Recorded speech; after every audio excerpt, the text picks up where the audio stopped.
দুর্গতি যে অভিষেক বন্দ্যোপাধ্যায় কমছে না সেটা পরপর যত দিন যাচ্ছে পরিষ্কার হচ্ছে, কারণ এবার মাথার ছাদ হারাবেন ভাইপো এই প্রশ্ন উঠে যাচ্ছে। কারণ যে ছবি আজকে দেখতে পাওয়া যাচ্ছে কালীঘাটে তার বাড়ি, সেখানে কেএমসির আধিকারিকেরা পৌঁছে গিয়েছেন।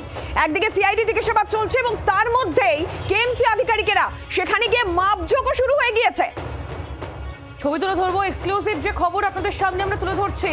অভিষেক বন্দ্যোপাধ্যায়, আপনারা জানেন যে এই মুহূর্তে তিনি ভবানী ভবনে রয়েছেন, সিআইডির আধিকারিকদের মুখোমুখি, তাদের জিজ্ঞাসাবাদের মুখোমুখি এই মুহূর্তে। আর অন্যদিকে অভিষেক বন্দ্যোপাধ্যায়ের কালীঘাটের বাড়িতে গিয়ে পৌঁছেছেন কেএমসির আধিকারিকরা। সব মিলিয়ে কি আপডেট পাওয়া যাচ্ছে, রক্তিমা দাস আমাদের প্রতিনিধি আমাদের আরো বিস্তারিত জানাবেন। রক্তিমা, কেএমসির আধিকারিকরা ঠিক কি কারণে আজ অভিষেক বন্দ্যোপাধ্যায় কালীঘাটের বাড়ির সামনে গিয়ে পৌঁছেছেন? দেখো, অনেকদিন ধরেই কলকাতা পুরসভার তরফে বারবার করে নোটিশ করা হয়েছে অভিষেক বন্দ্যোপাধ্যায়কে যে তার দুই যে বাড়ি রয়েছে কালীঘাটে এবং হরিশ মুখার্জি রোড, এই দুই বাড়িতে বেআইনি নির্মাণ আছে, অর্থাৎ প্ল্যানের বাইরে গিয়ে অতিরিক্ত নির্মাণ করা হয়েছে। সেই অতিরিক্ত নির্মাণ ভেঙে ফেলার জন্য আগেও অনেকবার নোটিশ দেওয়া হয়েছিল। এবার দেখো, আধিকারিকেরা একেবারে সরজমিনে খতিয়ে দেখতে গেছে যে বিল্ডিং প্ল্যান তাদের কাছে জমা পড়েছে সেই বিল্ডিং প্ল্যান অনুযায়ী বাড়ির অংশ তৈরি করা হয়েছে কিনা, বা সেই বিল্ডিং প্ল্যানের বাইরে গিয়ে কোন কোন অংশ তৈরি করা হয়েছে সেটাই মূলত মেপে দেখতেই আজকে অভিষেক বন্দ্যোপাধ্যায়ের বাড়িতে কর্পোরেশনের তরফে আধিকারিকেরা গিয়েছেন বলে যেমনটা জানা যাচ্ছে। এবং সেই মতো তুমি জানো বিষয়টা নিয়ে কোর্ট পর্যন্ত গড়িয়েছে, সেই মতো পরবর্তী সিদ্ধান্ত কিন্তু নেওয়া হবে যে কোথায় কত বেআইনি নির্মাণ হয়েছে তা দেখে একেবারে সরজমিনে দেখে রিপোর্ট বার করে পরবর্তী সিদ্ধান্ত নেওয়া হবে যেমনটা জানা যাচ্ছে।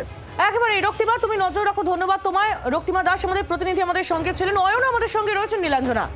একদমই অয়নের কাছে যাব। সিআইডি জিজ্ঞাসাবাদ চলছে ভবানী ভবনে এই মুহূর্তে অভিষেক বন্দ্যোপাধ্যায়, সেখানে তাকে ডিজে হুমকি মামলায় তলব করা হয়েছে আজকে। আর এর মধ্যেই কালীঘাটের বাড়ি অভিষেক বন্দ্যোপাধ্যায়ের কালীঘাটের বাড়িতে কেএমসি আধিকারিকেরা পৌঁছে গিয়েছেন।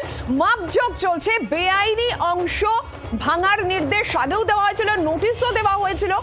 এবার কিন্তু একেবারে কি পরিস্থিতি রয়েছে সমস্তটাই সরজমিনে খতিয়ে দেখতে কেএমসি আধিকারিকের এই মুহূর্তে অভিষেক বন্দ্যোপাধ্যায়ের কালীঘাটের বাড়িতে। শুধু তাই নয়, সেখানে মাপজোক প্রক্রিয়াও শুরু হয়ে গিয়েছে। সিআইডি জিজ্ঞাসাবাদের মাঝেই এবার কেএমসি আধিকারিকেরা কালীঘাটের বাড়িতে। নীলাঞ্জন, আমরা জানি যে অভিষেক বন্দ্যোপাধ্যায় তিনি কনফিডেন্সের সঙ্গে বলেছিলেন যে আগে খুঁজে বার করুক কতটা অংশ বেআইনি রয়েছে, এবং সেই মতোই অভিষেক বন্দ্যোপাধ্যায় চ্যালেঞ্জ অ্যাকসেপ্ট করেছেন দেখতে পাচ্ছি আমরা কেএমসি আধিকারিকরা। অয়ন ঘোষাল আমাদের আরো বিস্তারিত জানাবেন, আমাদের সঙ্গে রয়েছেন একেবারে সরাসরি। অয়ন, কেএমসি আধিকারিকরা তারা অভিষেক বন্দ্যোপাধ্যায় কালীঘাটের বাড়িতে পৌঁছে গিয়েছেন ইতিমধ্যে এবং মাপজোক করছেন।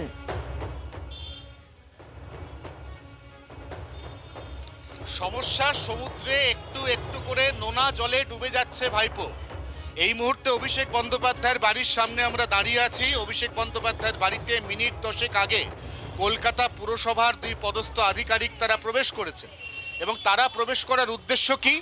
উদ্দেশ্য হচ্ছে কলকাতার পুর কমিশনার এবং এই মুহূর্তে কলকাতা পুরসভার প্রধান প্রশাসক স্মিতা পাণ্ডে তিনি বলেছিলেন অভিষেক বন্দ্যোপাধ্যায়ের যে 21টি সম্পত্তি, এই সম্পত্তির একাধিক অংশ বিগত 15 বছরে রাজনৈতিক প্রভাব খাটিয়ে সম্পূর্ণ বেআইনিভাবে নির্মাণ বা এক্সটেন্ড করা হয়েছে।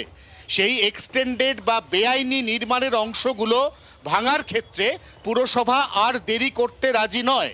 ডিজির কাছে এই ব্যাপারে পুর কমিশনার গত সপ্তাহের বুধবার একটি রিপোর্ট চেয়ে পাঠিয়েছিলেন। ডিজির সেই রিপোর্ট প্রায় তৈরি বলেই কলকাতা পুরসভা সূত্রে খবর। অতএব তার অবধারিত অর্থ হচ্ছে একদিকে যেমন অভিষেক হাজির হো, এটা অভিষেকের জীবনে চলছে, তেমনি তার পাশাপাশি খুব তাড়াতাড়ি তার যে একাধিক এই সম্পত্তি রয়েছে তার বেআইনি অংশ, এই বেআইনি অংশগুলো অচিরেই ভাঙা পড়তে চলেছে। এই মুহূর্তে আমরা যে খবর পাচ্ছি তাতে পৌরসভার আধিকারিকরা এসে অভিষেক বন্দ্যোপাধ্যায়ের এই বাড়িতেও তো বেআইনি অংশের ছড়াছড়ি। ক্যামেরা বন্ধু অরিন্দমের পক্ষে যদি দেখানো সম্ভব হয় এই বাড়ির ছাদটা একবার দূর থেকে দেখানোর অনুরোধ করব। এই বাড়ির ছাদে যা কিছু হয়েছে, গার্ডেনিং, সুইমিং পুল সহ এই সমস্ত ইললিগাল এবং বেআইনি কনস্ট্রাকশন, এগুলো কলকাতা পুরসভার যে নিয়ম, কলকাতা পুরসভার যে অনুমতি তার তোয়াক্কা না করে শুধুমাত্র পিসির স্নেহচ্ছায়ায় থাকা ভাইপো তিনি একের পর এক কনস্ট্রাক্ট করে গেছেন। এবার অবধারিতভাবেই এবারে পালাবদল হয়েছে, খেলা ঘুরে গেছে। অতএব এই প্রত্যেকটি ইললিগাল কনস্ট্রাকশনের ইললিগাল অংশ সেগুলো ভাঙা পড়তে চলেছে।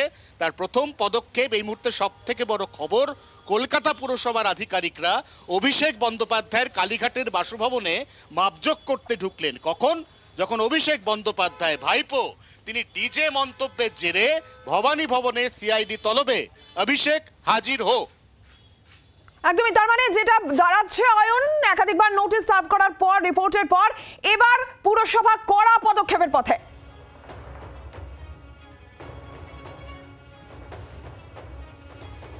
অবশ্যই তাই। পুরসভা তারা একটি ঠিকাদার সংস্থা যারা মূলত কলকাতা পুরসভার ডেমোলিশন বিভাগের কোন কোন বিল্ডিংগুলো ইললিগাল কনস্ট্রাকশন সেগুলো খুঁজে বার করে। এটা পুরসভায়, তাদেরকে পুরসভার লোক কি বলা যায়, কারণ পুরসভা এটাকে আউটসোর্স করে দিয়েছে বেশ কয়েক বছর আগে। সেরকমই একটি ঠিকাদার সংস্থা অভিষেক বন্দ্যোপাধ্যায়ের কালীঘাটের বাড়িতে অনুমোদন ছাড়া যে যে কনস্ট্রাকশন হয়েছে বলে পুরসভার তরফে মনে করা হচ্ছে, অর্থাৎ এর আগে বাড়ির যে নকশা বা ব্লুপ্রিন্ট তার সঙ্গে এই বাড়ির এই মুহূর্তের বর্তমান চেহারা, এই দুটোকে মিলিয়ে দেখবেন। মাপজোক করছেন ইতিমধ্যেই, এবং মাপজোক করার এর অর্থই হচ্ছে এই ইললিগাল পার্টগুলো, কনস্ট্রাকশনগুলো, এগুলো ভাঙার প্রস্তুতি ইতিমধ্যেই নিতে শুরু করলো কলকাতা পুরসভা।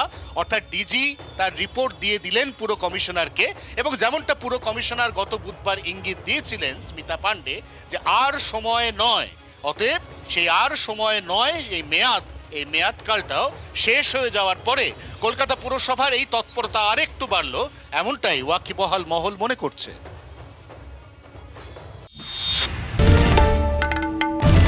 বাংলার আওয়াজ, বাঙালির আবেগ, জি 24 ঘন্টা।